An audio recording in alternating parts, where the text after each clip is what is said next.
Yasodananda and Visvakarma Prabhu. Thank you very much for watching. Our next session is talking about how Srila Prabhupada wanted his society to be managed, specifically about his god brothers. So, Vishwakarma Prabhu. Thank you very much, Ron. It's a pleasure to be with you in Sacramento. I'm here in Hamilton, Canada, and Yashoda is in California. So through the use of the internet, we're able to bring this information to everybody. And our goal is to bring the facts forward on how Prabhupada wanted his mission to be operated. And there's a very important part of chanting Hare Krishna is to disobey.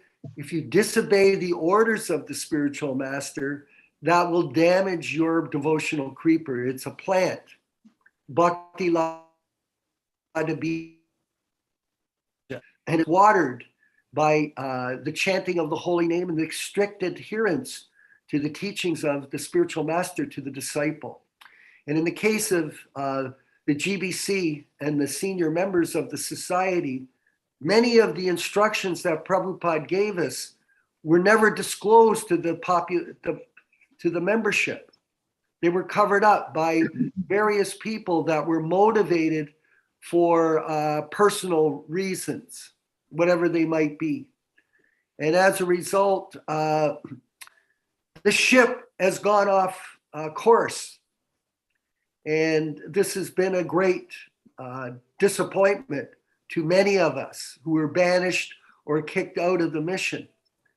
Now, one of the reasons that the ship did go off course is we were told in many, many different letters that Prabhupada had sent to the devotees that most of us were not aware of, that we should be very careful to deal with the Gaudiya Math, because the Gaudiya Math, after the disappearance of Bhaktisiddhanta in 1937, went off course as well, and a great mission, Prabhupada said, was destroyed because of personal ambitions. So in the same way, the Iskcon movement for many of us has gone off track with their elected guru systems, with the changing of the books, and thirdly, with this association of the Gaudiya Math membership, who our godbrothers went to for guidance on how to guide the movement, after Prabhupada's demise. When Prabhupada said, "Do not associate with my godbrothers. You can offer respect to them, but as far as going for advice, you just take shelter of my books and my letters and my lectures and my morning walks. And in this way, you'll know how to guide this movement forward and not deviate into a path of disaster."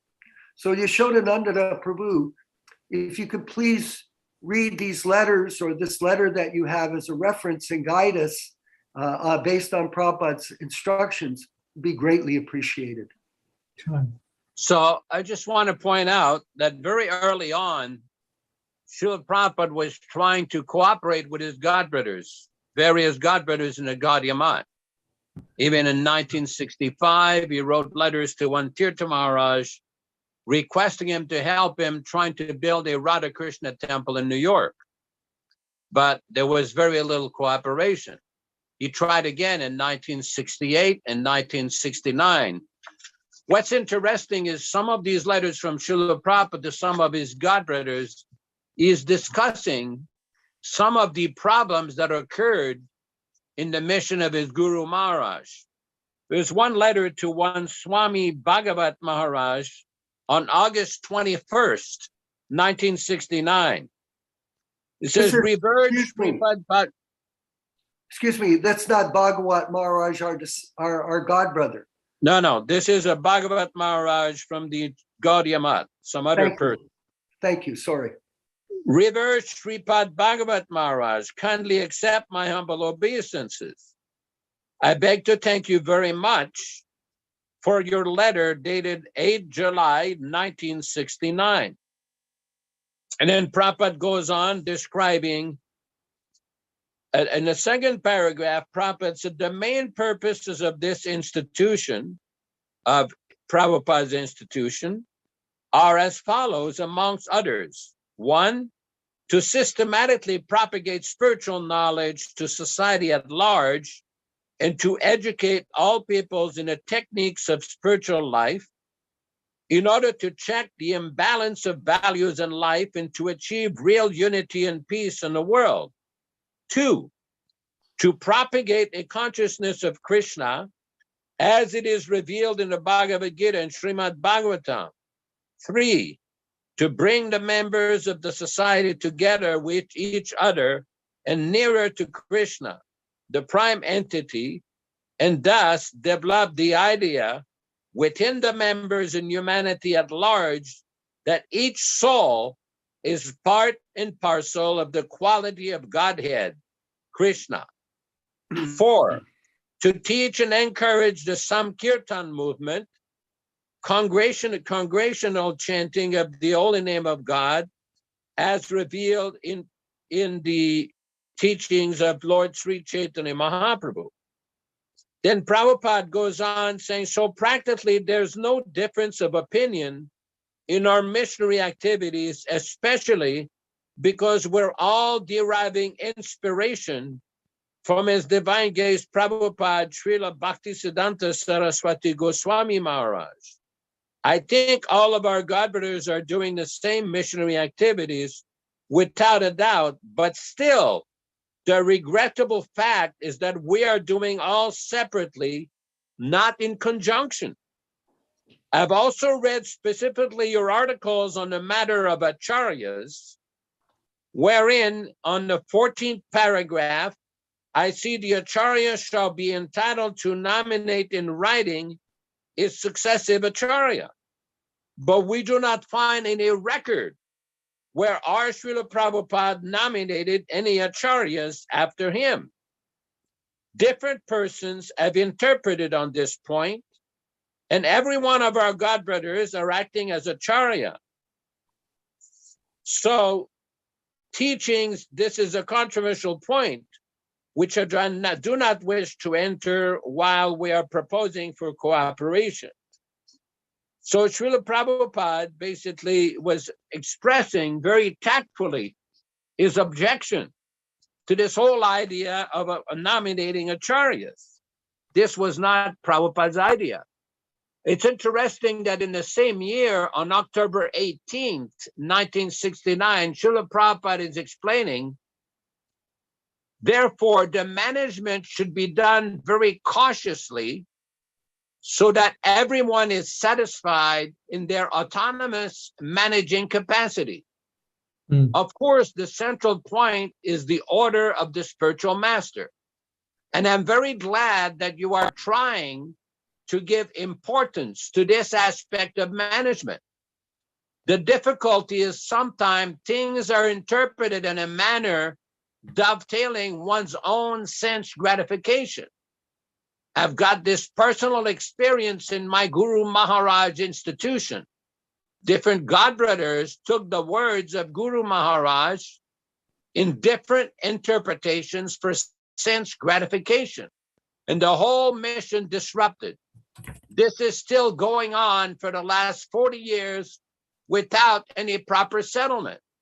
I'm always afraid of this crack, but I'm sure if our aim is to serve Krishna sincerely and the spiritual master simultaneously, that will be our success. That means serve Krishna and the spiritual master simultaneously with equal faith and serious vow, and then success is sure. This was from a letter from Srila Prabhupada on October 18th, 1969. Now, it's important to remember here that Srila Prabhupada was trying to engage some of his godbrothers in participating in his preaching activities, but he saw very little cooperation for them. Prabhupada on October 18, 1970 said, regarding the Gaudiya Math, our position has nothing to do with them. They cannot do anything. And if somebody does something, they will be envious. That is the nature of third-class man. Prabhupada was very concerned about this envious attitude that he had experienced. Now, this leads us to a letter from Srila Prabhupada to one of his foremost disciples, Rupanuga Prabhu. This was a letter that was discussed last week by Visvakarma Prabhu, and I wanted to read a couple of very important points. This letter is dated April 28, 1974, to Rupanuga Maharaj from Washington, D.C. In the second paragraph, Srila Prabhupada said, with regards to his godbrothers, I do not wish to discuss about activities of my godbrothers, but it is a fact that they have no life for preaching work. All are satisfied with a place for residence in the name of a temple. They engage disciples to get foodstuff by transcendental devices and eat and sleep. They have no idea or brain how to broadcast the cult of Sri Chaitanya Mahaprabhu. My Guru Maharaj used to lament many times for this reason.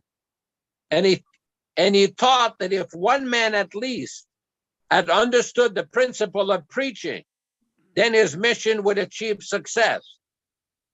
In the latter days of my Guru Maharaj, he was very disgusted.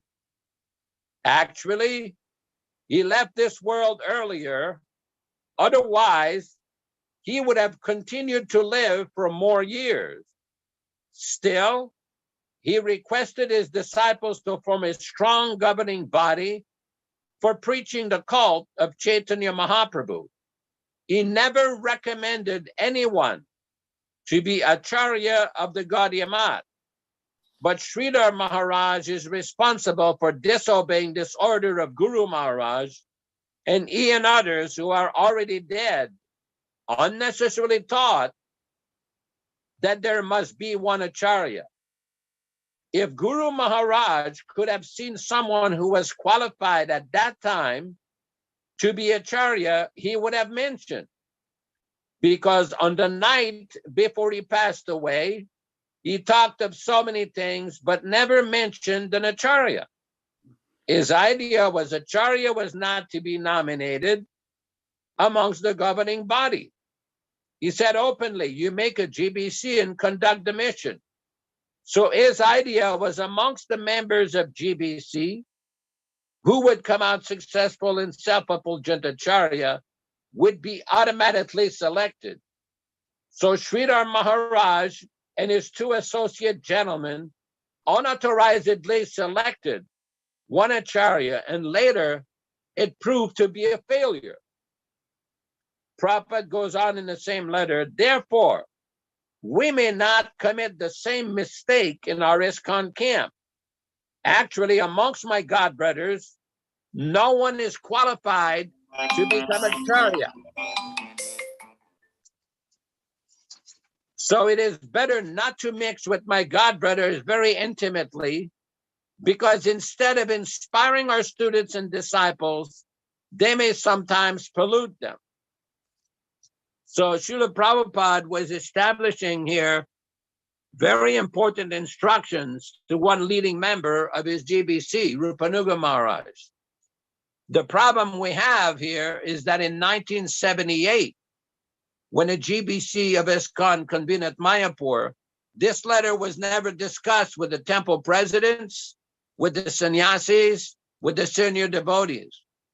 And yet they went and took shelter of the very individual that Prabhupada mentioned here. Of course, we've already discussed before, Prabhupada was always respectful and gracious to Sridhar Maharaj, but he did not agree with his idea of Acharya appointment. This was not Prabhupada's plan for his mission to appoint Acharyas. This is very significant, very important point, which has been misunderstood, because Acharya is not done by appointment. Well, I wondered, Visvakarma Prabhu, if you could comment on that, because you were in Toronto as a temple president for many years.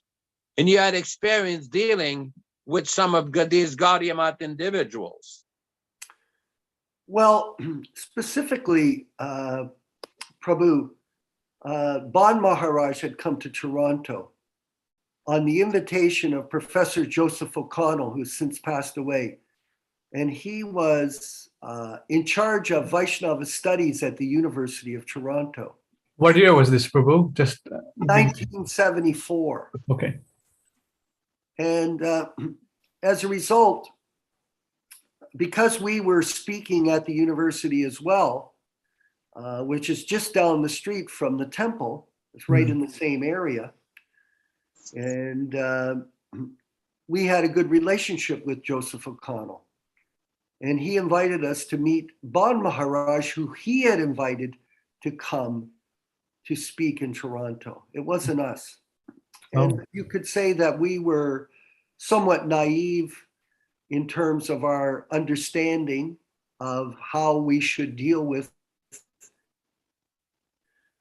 Prabhupada's godbrothers. And as Yasodananda Prabhu had said, these types of instructions were hidden from the general population, of devotees within the movement, like lots of instructions, like the letter from Tamal Krishna in regards to the Ritvik initiation system that Prabhupada wanted to introduce. There was never really any open dialogue on many, many issues. So as a result, we were kind of in the dark. But nonetheless, in this situation, Bon Maharaj had come to Toronto, and we met him and invited him to speak at the temple. And as a result, he came to the temple for the Sunday feast.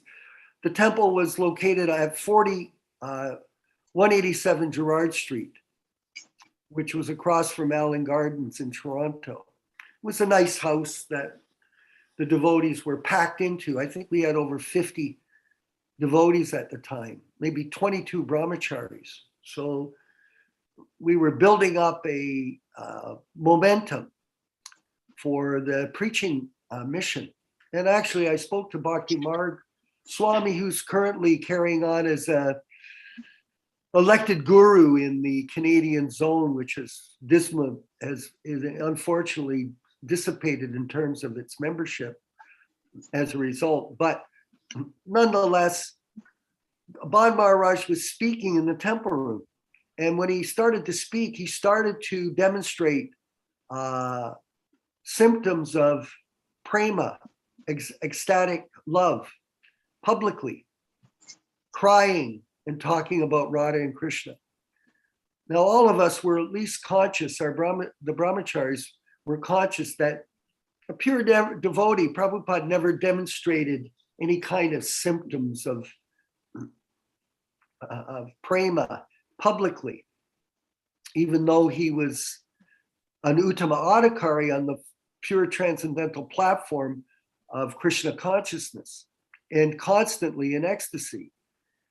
He never demonstrated that into the physical platform as a Paramahansa.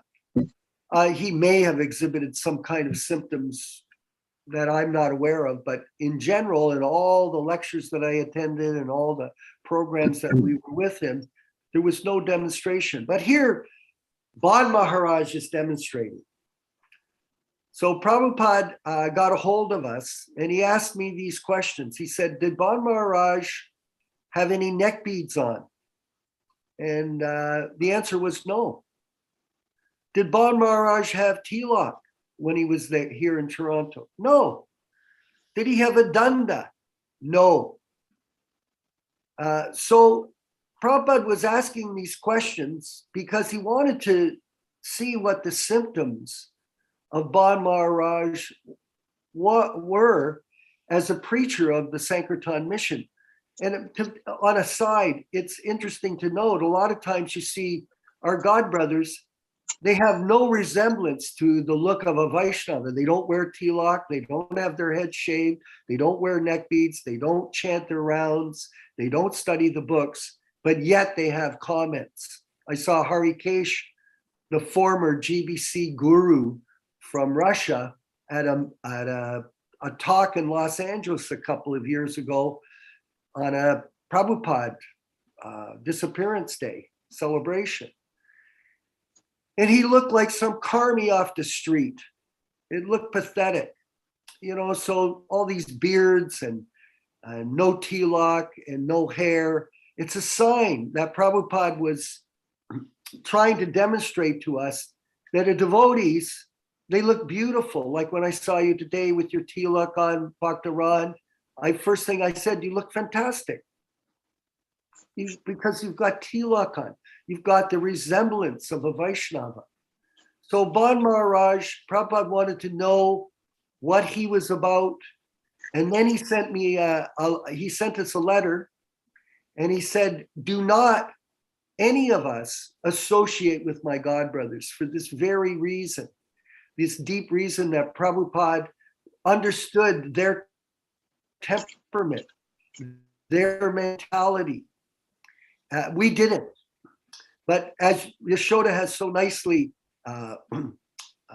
read today from Prabhupada's letters, so nicely given us the insight into Prabhupada's caution to deal with them because of their deviations to Bhaktisiddhanta Saraswati Goswami Prabhupada.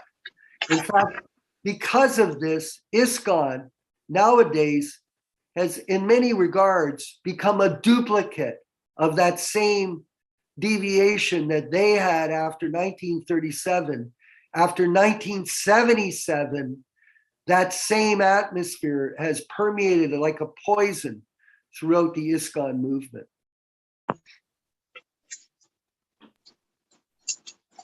I also wanted to read from a conversation with Srila Prabhupada in 1972. This was a conversation in Vrindavan on October 22nd, 1972. Srila Prabhupada says, if you have bona fide spiritual master, representative of Krishna, it is also not very difficult. Everyone can become representative of Krishna. How? If you simply carry the message of Krishna without any adulteration, that's all. Just like Chaitanya Mahaprabhu said, Amaranya Guruhan, Chaitanya Charitamrita Madhyala 7:128. You become a spiritual master under my order. But if you carry out the order of Chaitanya Mahaprabhu, Krishna, then you become guru. Amaranya Guruhan. Unfortunately, we do not wish to carry out order of the acharyas. We manufacture our own ways. We've got practical experience how a great institution was lost by whimsical ways. Without carrying out the order of the spiritual master, they manufactured something and the whole thing was lost. Therefore, Vishwanath Chakravarti Thakur stresses very much on the words of the spiritual master. Vyavasatmika buddhir ekeha kuru nandana. If you stick to the order of the spiritual master, then without caring for your own convenience or inconvenience, then you become perfect.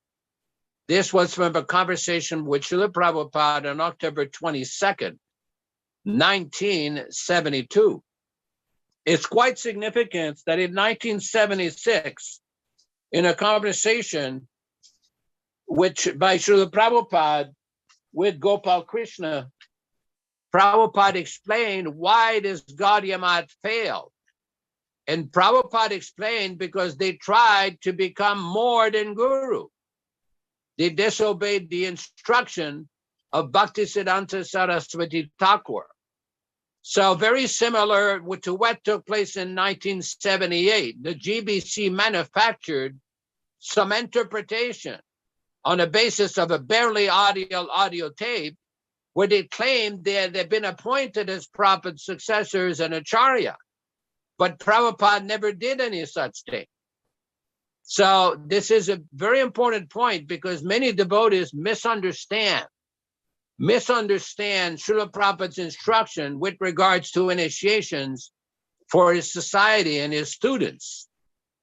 I'm trying to find this conversation in 1976 because I wanted to read several points from this, which are very, very important.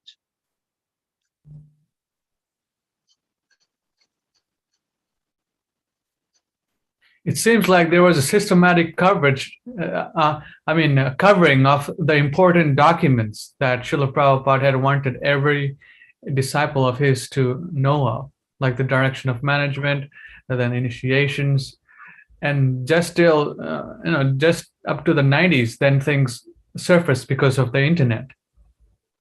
For example, in 1974, in a Srimad Bhagavatam class at Mayapur in India, Srila Prabhupada said, just like one of our godbrothers, he's thinking, this institution was started by me and Bhaktisiddhanta Saraswati as partners.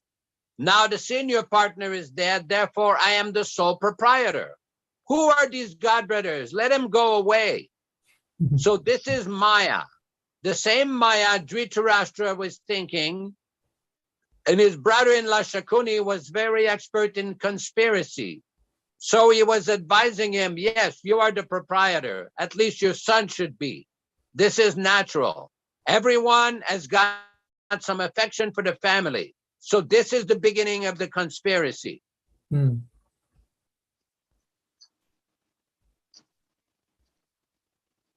locating this class, this discussion in 1976. This was in August of 1976 in Bombay.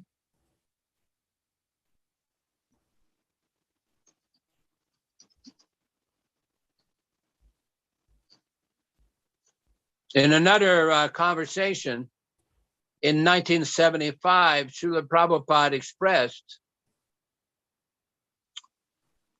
my other godbrothers, they failed. All right, Guru Maharaj asked me in the beginning, I did not do. So let me do it in this old age. Prabhupada just explaining his preaching. Prabhupada says, see what kind of men they are. They're not even ordinary human beings. They are envious of me. And what to speak and make a judgment by estimation. They're envious. Enviousness is immediately disqualification of Vaishnava, immediately. Well,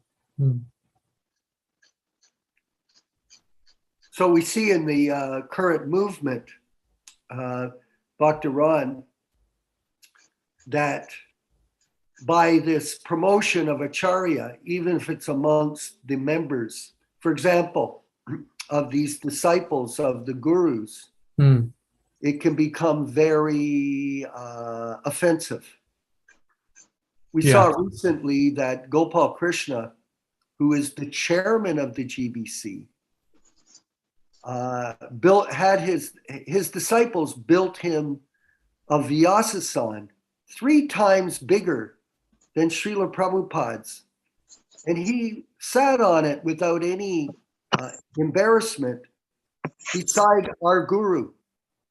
Now, despite the fact that this is an obvious offense against his guru to try to present himself as the letters that Yashoda was speaking about refer to Acharya, the new Acharya.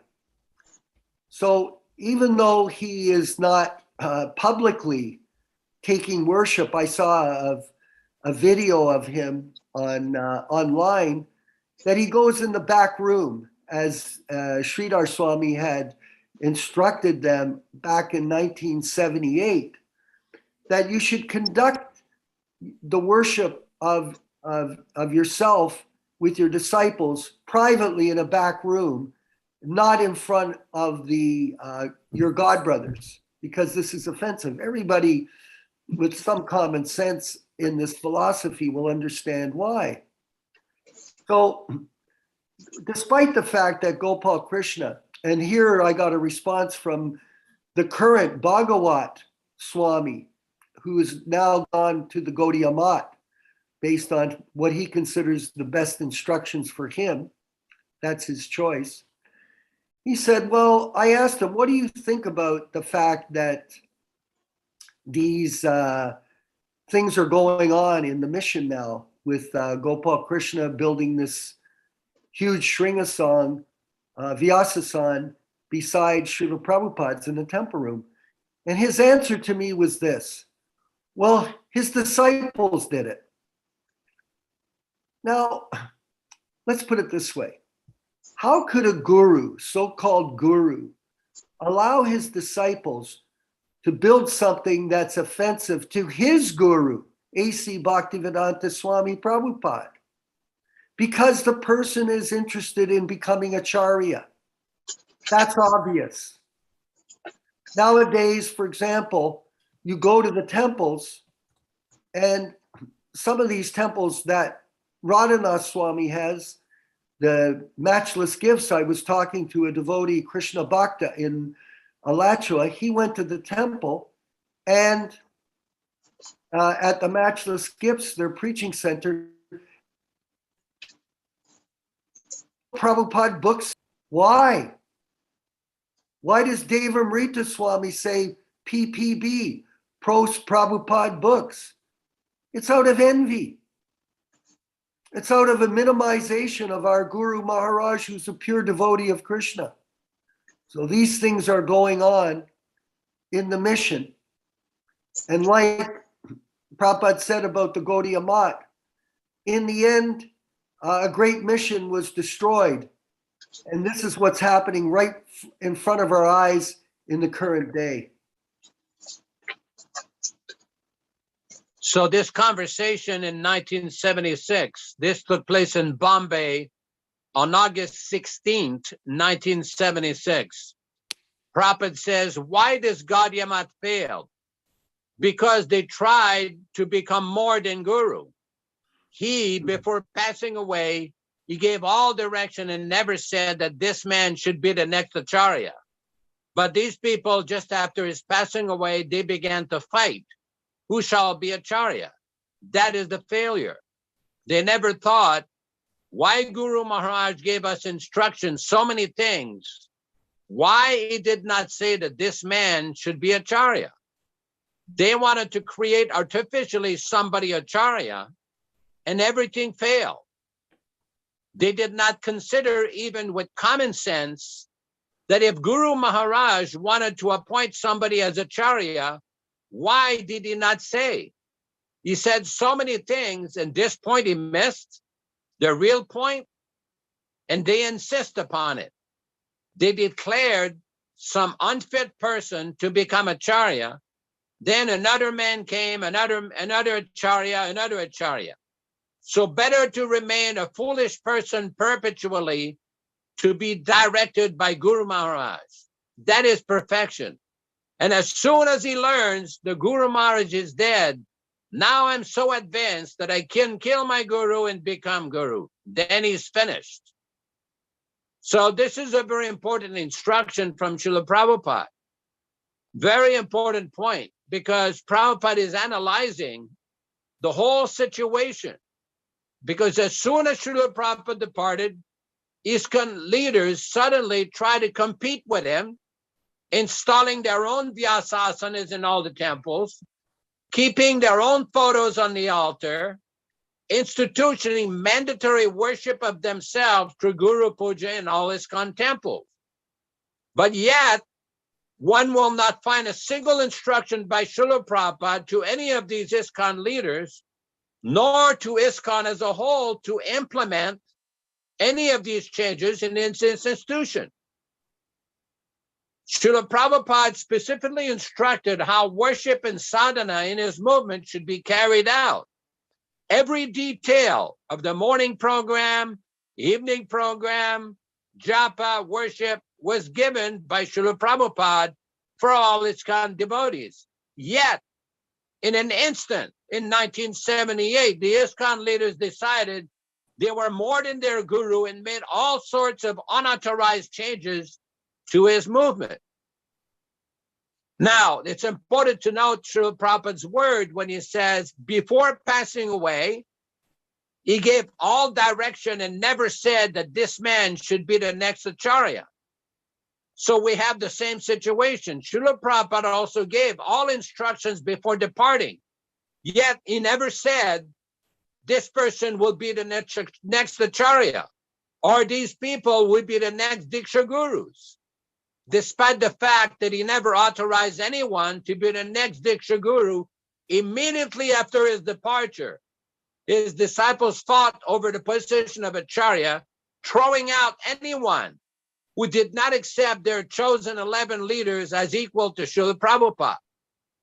So there's a lot of points here that merit some discussion, which we can get into more detail later on, but there's very great similarity in Srila Prabhupada's analysis of what took place in 1937 and what took place in the post-1977 Iskcon. There's very important lessons to be learned from this. Hare Krishna. All glories to Srila Prabhupada.